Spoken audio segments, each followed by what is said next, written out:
Welcome back, everybody.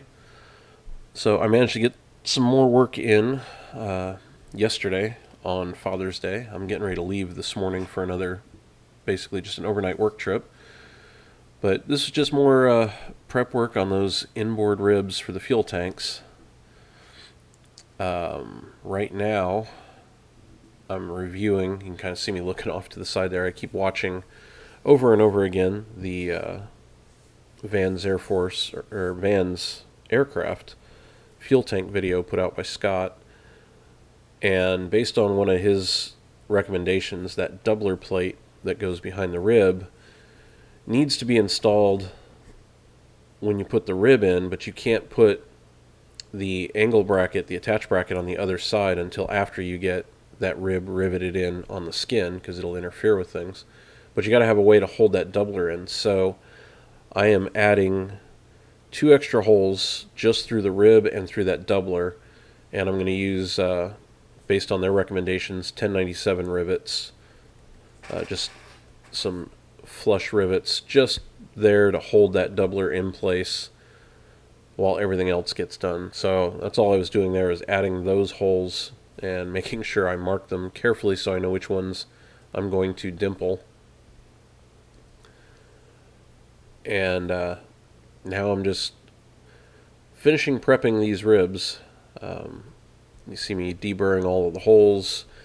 They still need to get dimpled and everything else. I still have all of the other ribs for both tanks I gotta do, but these 2 ribs have been the focus of my attention the last couple of days. Just all the little things that go in them, and they're still far from being done. I still have to buy some parts and work out some other things, but I need to sort out that fuel pickup tube issue for the right tank, and I need to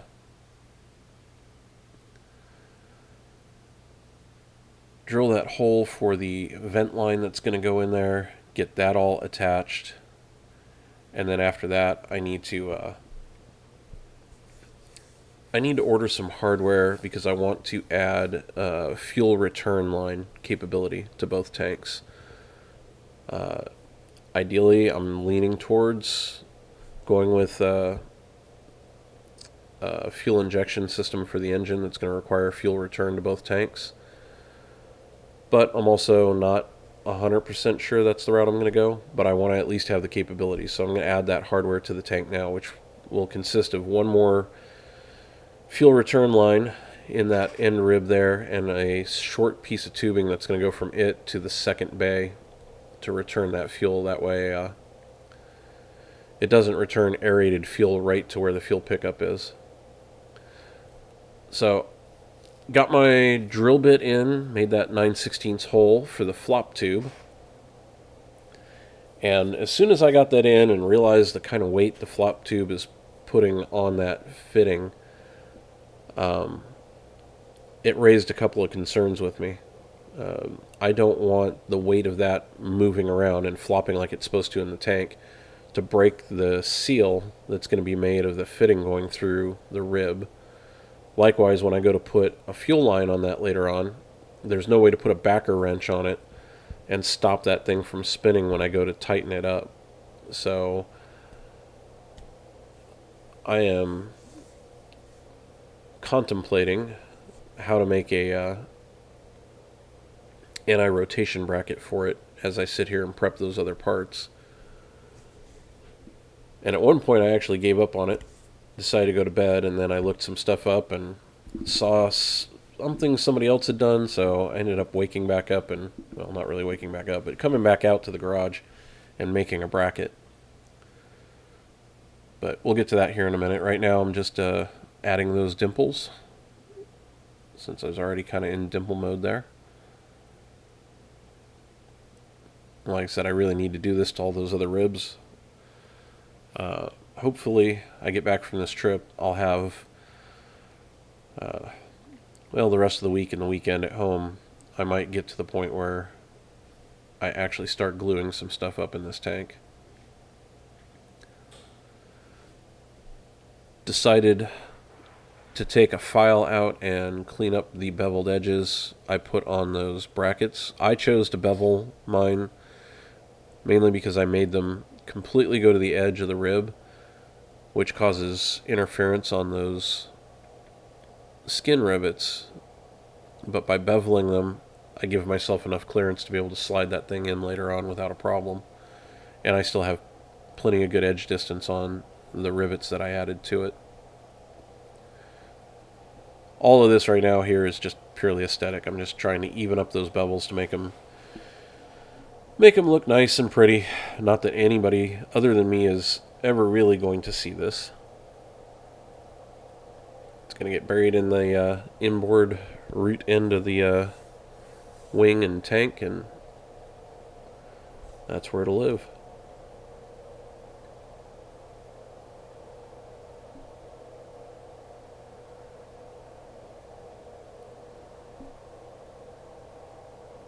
So yeah, I put that jam nut on, and I'm sitting here looking at this, and I realized there's no good way to keep that from rotating.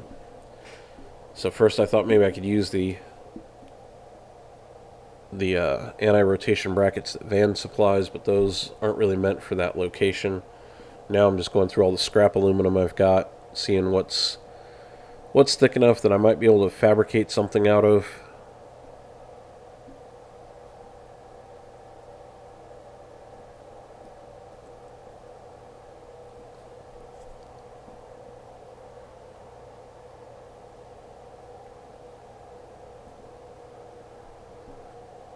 And I decided to just make one out of a piece of angle. So marked out a notch that'll clear the fitting itself off to the bandsaw to cut that. So once I was sure that would clear, then I used one of Van's anti-rotation brackets as a template.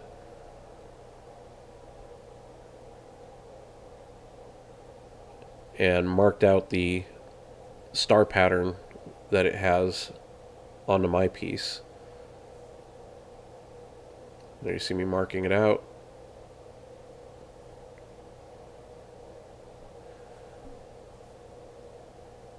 Drilled out a good chunk of the hole with the 9/16 bit that I had over on the drill press, and then used the unibit to clean out even more of it. But to get the star pattern, there's only one good way to do it. Bust out the files and start cutting those grooves in it. Thankfully this is aluminum, so it files really quickly.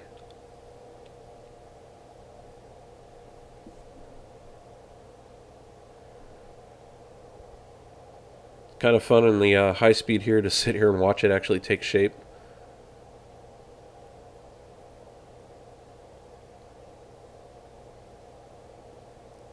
But still a long ways off. I had to open up that hole a lot more and then kind of redo the points of the star.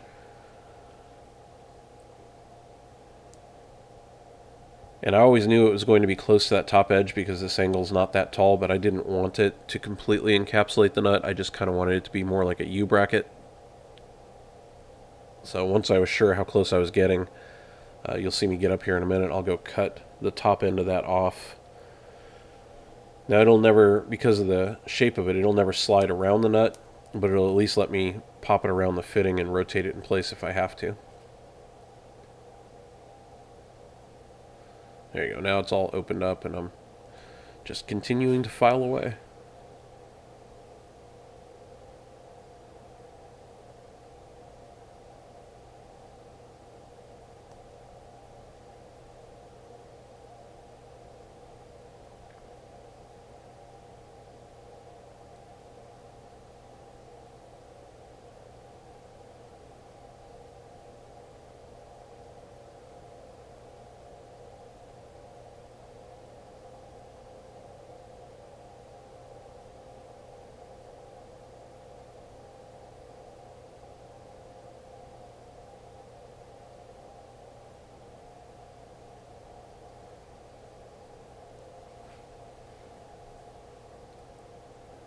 Yeah, it took one more round of the unibit there to get it wide enough to fit the nut, and now It's in there, and I am just marking the spots that it's interfering on in all of the positions and just cleaning them out a little bit more until I get a nice good fit with it.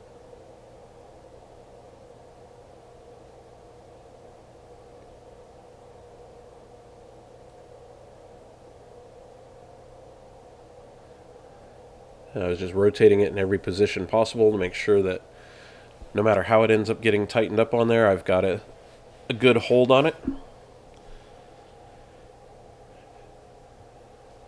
And it's off to the Scotch-Brite wheel and the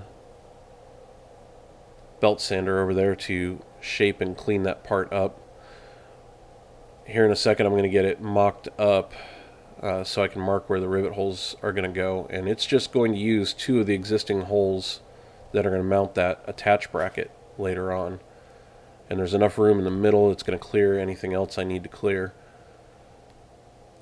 To be able to use the 2 holes that I want to use, though, I'm going to have to angle the flop tube downward just a little bit. But I already checked, it still has complete range of motion when it does go inverted. It'll still be able to flop and reach the other end of the tank.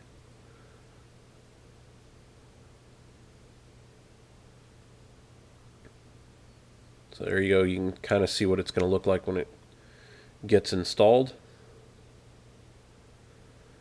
So the idea is when I finally put that fitting in, the bracket will be on there without rivets. It should slide up and allow me to put the nut on for the flop tube, get it torqued down, and then slide that back into place and throw those last 2 rivets in. And I shouldn't need any extra sealant or anything on it. The seal should be coming from the doubler. The only thing I need to make sure I seal is those rivet holes that are going to go through it.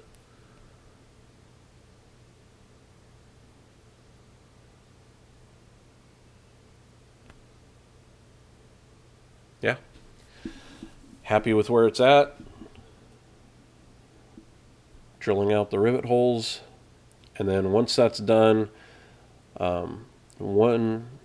I think actually both of the ears ended up a little close to where the tail end of a couple of the other rivets are going to be, so you'll see me take it back off, run it over to the bandsaw, clean it up there, and just reshape it. So it ended up a very specific shape.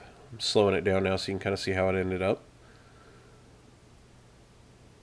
But now it fits perfectly where it needs to go, and I think that's going to do everything I want it to do. Keep that fitting from breaking loose and hopefully causing me a whole lot of nightmares later on, because I really do not want to open these tanks back up once they're sealed. Anyhow, that's one more part done, and that's it. Hope to see you all on the next one.